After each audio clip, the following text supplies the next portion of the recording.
Speech की performance लेकर आ रहे हैं आंचल शर्मा। जहाँ स्वार्थ भरा हृदय हो वहाँ सेवा की स्वांग रचाने से क्या फ़ायदा। जब देश और अपने धर्म से ही प्रेम नहीं तो जब देश और अपने धर्म से प्रेम नहीं तो नेता प्रधान कहने का क्या फ़ायदा। नमस्कार, मैं आंचल शर्मा आज जातिवाद और भ्रष्टाचार पर अपने विचार साझा करने आई हूँ। भ्रष्टाचार और जातिवाद हमारे समाज का एक काफ़ी गंभीर समस्या है। अगर मैं अपने देश की बात करूँ तो भारत देश को विश्व का सबसे बड़ा लोकतांत्रिक देश कहा जाता है, जहाँ पर हिंदू पैदा होते हैं, मुस्लिम, सिख, ईसाई पैदा होते हैं। लेकिन बदकिस्मती इस चीज़ की है कि यहाँ पर इंसान पैदा नहीं होते हैं।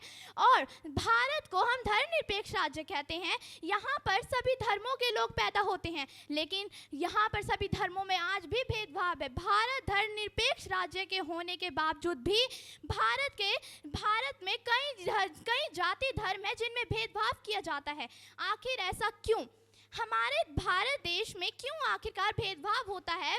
भेदभाव, जातियों में भेदभाव किया जाता है, भ्रष्टाचार किया जाता है।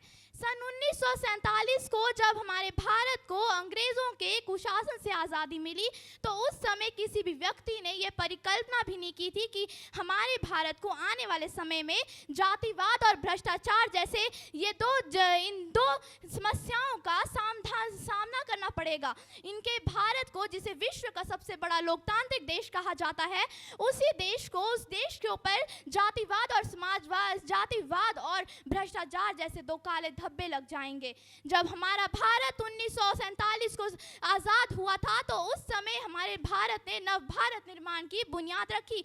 उस समय भारत की, आधुनिक भारत की कहानी शुरू हुई। लेकिन उसी समय सन 1948 को जीव घोटाला सामने आया। ना जाने कितने घोटाले सामने आ गए। अगर मैं इनकी लिस्ट लेकर बैठूं तो लिस्ट काफ़ी लंबी है, खत्म नहीं होगी लिस्ट। इसीलिए मैं इनके लिए एक ही शब्द कहना चाहूँगी, हरि शब्द अनंत, हरि कथाएं अनंत। यानी कि जिस तरह से भगवान की कथाएं अनंत है, आज हमारे भारत देश में जातिवाद और भ्रष्टाचार की कहानियां अनंत है। हम सभी लोगों से मिलकर समाज बनता है। अगर हमारी आने वाली पीढ़ी के ऊपर ये असर पड़ेगा समाज में, क्या हमारा भविष्य, देश का भविष्य ही हमारा डूबता जा रहा है। हमारा भारत जो कि जिसे धर्मनिरपेक्ष राज्य कहा जाता है, जो कि धर्मनिरपेक्ष राज्य है जहाँ सभी धर्मों को मान्यता दी जाती है। लेकिन हम भारत को समय नहीं लगेगा धर्मनिरपेक्ष राज्य से धर्मों में बंटता राज्य बनने में। हमारे भारत देश जो कि आज एक है, उसे समय नहीं लगेगा अनेक टुकड़ों में बंटने में। इसीलिए अंत में मैं यही कहना चाहूँगी, आओ इंसान को इंसान से मिलाओ, जातिवाद और भ्रष्टाचार को दूर भगाओ।